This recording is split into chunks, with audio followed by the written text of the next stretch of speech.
Welcome to Graphic Policy Television GPTV. I'm Brett.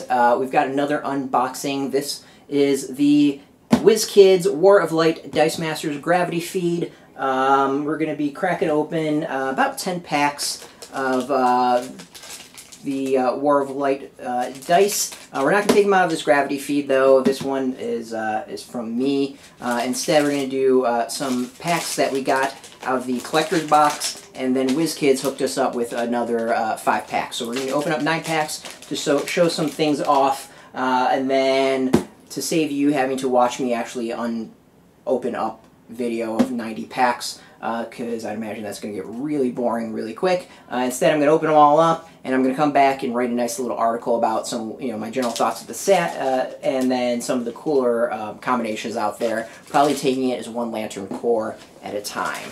So for those who don't know, Dice Masters is a collectible dice game where you can buy a starter set, or you can buy dice in these packs like this. These are about 99 cents a piece. In this, you get 2 dice and 2 cards. It's a collectible dice game that I describe as a deck building game meets Magic the Gathering. You use dice to buy new dice, buy other dice, and then you attack your opponent, and there's kind of abilities in there, so that's kind of the Magic feel, is the attacking and the abilities. Very, very collectible game. There's about 1 set every quarter or so. Overall, fairly, I think, pretty cheap to get in and actually have a good time and be still competitive. So this is the latest set. It's based off of DC's War of Light, which is a fantastic storyline that took place a few years ago. It's one of my favorite. That basically saw tons of Lantern Cores go out there and kind of spread all over the place. So as I said, in the pack you get 2 dice and 2 cards. So the first one isn't anything too special. They're both common. First we have Atrocitus, the Atros of Riot. He is a red lantern that costs 6. When Atrocitus attacks, you KO a target shield character, so a character that has the shield as their kind of energy symbol. His powers are, for lowest level, lowest level, cost of nothing, 4 and 3. Next is a cost of 1 and 5 and 4. And then finally a cost of 2 and 6 and 6. So he's a red lantern. We also have the Flash, Barry Allen of Earth, where the Flash was a blue lantern. His cost to actually buy the dice is 5. The fielded type dice powers, lowest level, cost of 1, 3, and 3. Next is cost of 2 and 4 and 4. And finally, cost of 2 and 5 and 5. When fielded, if you have a Green Lantern active, the Flash can't be blocked by less than 3 character dice this turn. So an easy way to get your Flash out there and get some damage in there. Which is pretty key in this game. Can't win without doing some damage. Alright, next up, we have 2 more. They are commons, Batman and Starfire. So Batman is a Yellow Lantern, and Starfire the Teen Titan. So let's start with Starfire. This is Princess of Tamaran. Her cost is 4. When fielded, you deal 1 damage to target opponent for each of your active Teen Titans. Her dice values are lowest level, cost of 1 and 3 and 3, cost of 2, 4 and 4, and then cost of 2, 5 and 5, which is her tops. Next is Batman, Fear as a Weapon, a cost of 6. His is cost of 1 for 3 and 4, cost of 2 and 5 and 5, cost of 3 and 6 and 6. If you roll 2 energy face during your roll and reroll step, Batman gets +2 attack and +2 defense for each. Global, you can use 1 energy the first time you play a basic action this turn. Draw 1 die and add it to your prep area. So, not seeing a lot of the things I've seen in some stuff previously that I opened up. Alright, so we got an uncommon, another common. We've got Atros of Riot again, so that's Atrocitus. We've already seen him. You do can have up to 4 dice of him, so getting duplicates is not a bad thing. Next we've got Ranks, Malevolent Metropolis. His cost is 5. He's part of the Sinestro car. The uncommon card, power is 1. Cost of 1 is 2 and 5, cost of 1 is 3 and 6, and then cost of 2 is 4 and 8. Ranks may block any number of lightning bolt attackers. So very much a defensive card. Alright, next up, we have another uncommon, and another uncommon and a common. So we got Carol Ferris, Star Sapphire. She costs 2. When fielded, capture a Green Lantern, return it at the end of turn.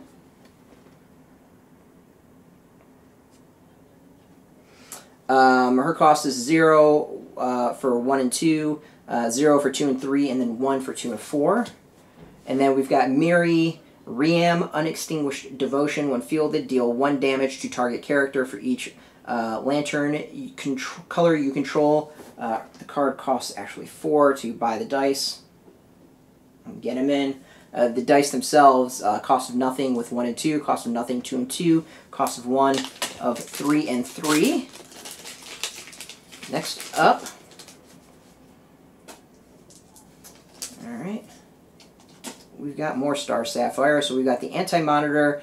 So we know Anti-Monitor comes in the basic set. So this one is Warp Reality. So different, another version of the character. So this would be the 4th version of the character. It is also a common. And we said before, it's 1, 5 and 5, 2, 6 and 6, 2, 7, 7. When Anti-Monitor attacks, deal 1 damage to target opponent for each sidekick they control. Anti-Monitor can't be blocked by sidekicks. Next we've got Wonder Woman. Her card is Loved by Gods.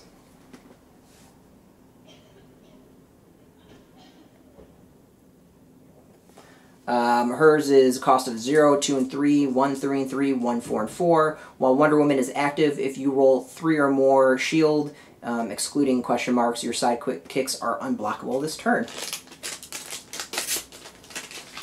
So that can be kind of helpful if you have tons of sidekicks.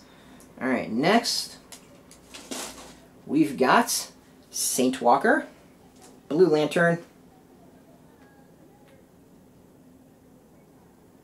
Alright, the Blue Lantern is a common. Saint Walker can't attack or block unless a Green Lantern is active. His is a 1, 1 and 4, 1, 3 and 4, 1, 5 and 4. Very much, I think, a defensive character. But costs 2, so you're getting, for very cheap, you're getting a pretty powerful character, but you would need to run a green and blue team. Next we got Parallax, Shattered Will. This is an uncommon card.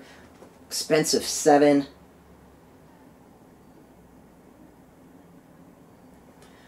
This is when fielded, you may take control of an opposing Lantern character die until end of turn.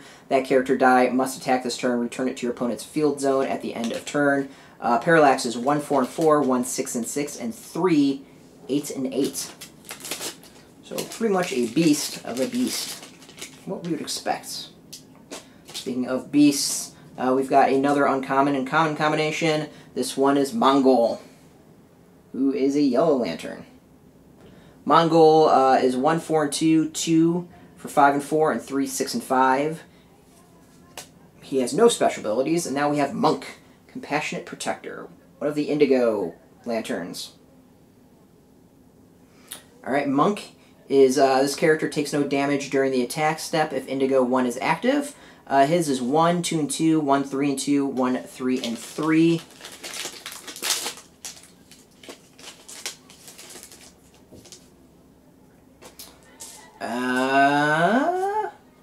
Alright, so we also got another Trocitus.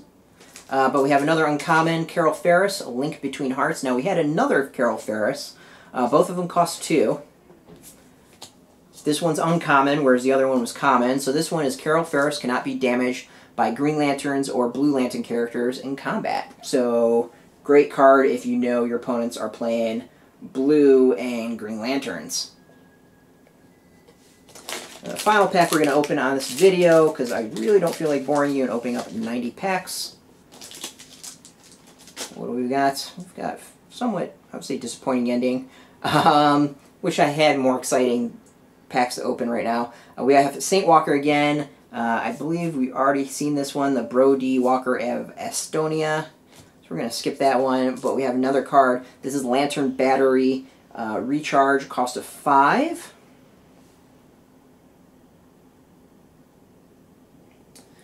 This one's interesting. It's continuous. If there are 3 or more lantern colors active, you may pay 1 fist to send this die to the used pile and put a fielded lantern character die in the used pile. For if you get the 2 stars, only 2 colors are needed instead of the 3. So a way to cycle off characters off the table. So overall, I've already opened up one of these gravity feeds. My general take on the set is it's a lot of fun. It's a lot of combinations of characters. We've seen things where like the blue lanterns can't attack unless you have green lanterns. There's some nasty stuff if you have certain lanterns on the field, you'd get damage. A lot of like cycling off lanterns. This is a set that if you are playing just the set, so if you're doing like a draft for instance, it's going to be a lot of fun and really interesting. When mixed up with the other sets, which is a lot of what makes Dice Masters fun, I would say the set probably gets a little bit weaker, but can also be pretty interesting considering there's some stuff that have to do with villains.